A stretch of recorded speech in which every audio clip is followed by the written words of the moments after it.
Good afternoon, everyone! So we are here to present our video presentation about canyoning. So pare, what is a canyon? A canyon can be defined as a deep gorge within a narrow stream or river flowing through it. It is quite fascinating how a small river carves a piece of land into something alluring and something majestic. Now, if you are wondering what canyoning is, the answer is easy. It is a recreational activity wherein we explore a canyon. Though it cannot be explained in simpler terms, the activity is a little more complex than this. To traverse a canyon, you need several skills, as it includes a plethora of activities like hiking, rappelling, bouldering, sliding, swimming, wading, scrambling, and rafting. In the most basic terms, it is a technical descent into the canyon, and it requires rope work. The activity may also involve jumping into the water and flowing with it. The activity is known by different names in different countries, while it's called in canyoneering in the United States. The people in Europe is influenced by countries called it canyoning. If you are in Africa, you call it bluffing. And if it is in Japan, where you reside, then you probably know it is a river tracing. But no matter how many different names you give it, the do's and don'ts of the activities are the same. Canyoneering is an exploration of canyon from point A to point B, using a range of techniques that include hiking, scrambling, sliding, stemming, journeying, and rappelling. Imagine extreme hiking with harness, a helmet, and upright rope system. Think reverse climbing and scrambling with a little backsliding. Canyoning has been around since the time immemorial. Earlier, people used canyons to obtain water and food, but now they use it for fun. Canyoning as a recreational activities emerged in France in the end of 19th century. The credit for this goes to Edward Alfred Martel. He is the father of the modern speleology. He started it as an activity to explore caves. In the America, early explorers often found themselves lost in deep, maze-like canyons. From there, the basic techniques and equipments of ascending and descending has begun to evolve. Anchors and ropes became a necessity for any travelers looking to cruise such terrain. Since then, canyoning as a sport has been slowly and speedily gaining popularity among youth and adventurous people. Hey bro, is canyoning dangerous? Well, to answer your question, bro, canyoning is a dangerous adventure sport. Well, this can include serious injuries and can cause death. Anyone undertaking these sports does so at their own risk and carries all responsibilities. Thank you for that information, bro. No worries, bro. So I'm gonna give a little more information about canyoning. So first, take a guided trip.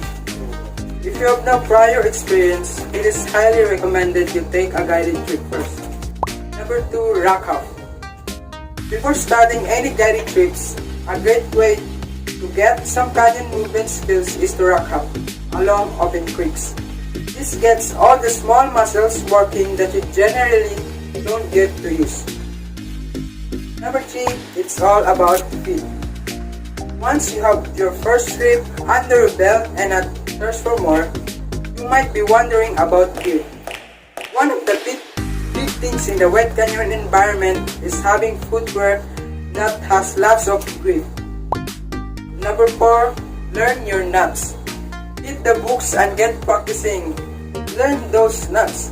Always check with an experienced person if the knots are doing correct. Some can be tied incorrectly without you knowing. And always check knots twice and body check before committing to them. Number 5, learn your anchors.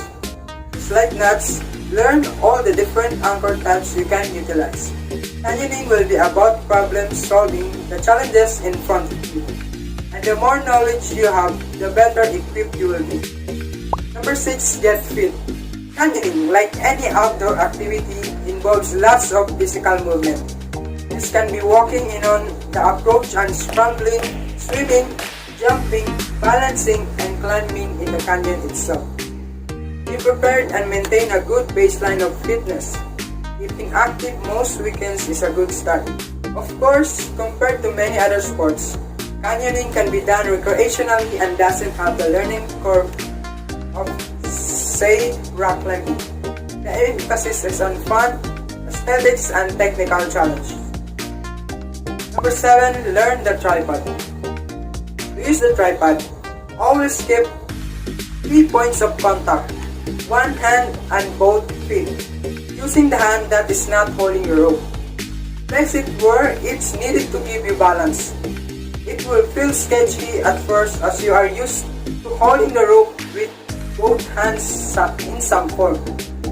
But adding the extra hand on the rock will greatly improve your balance and confidence in going over an edge or overhand.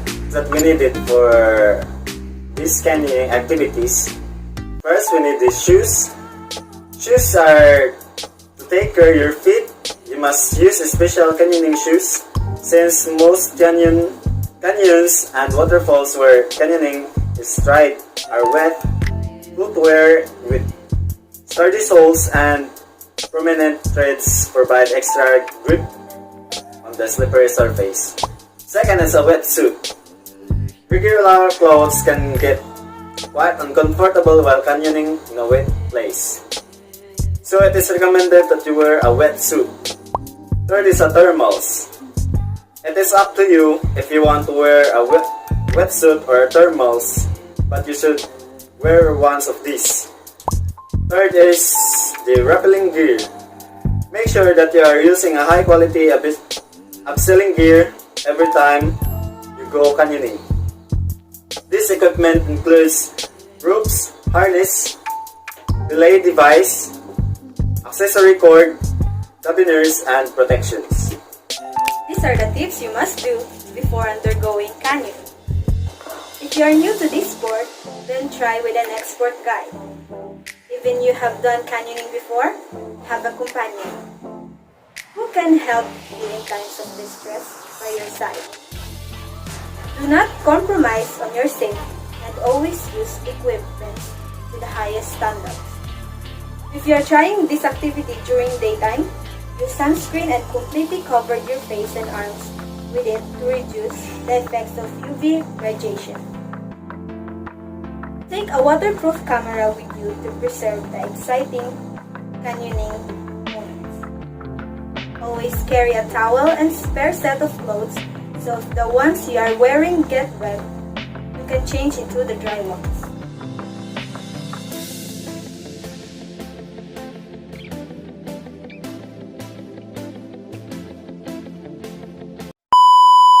Good afternoon!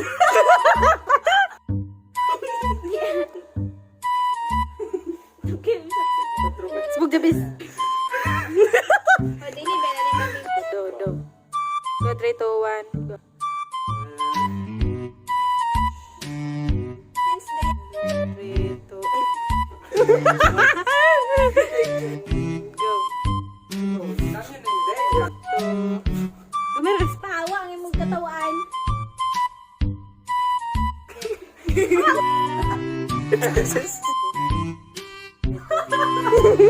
Alay rin.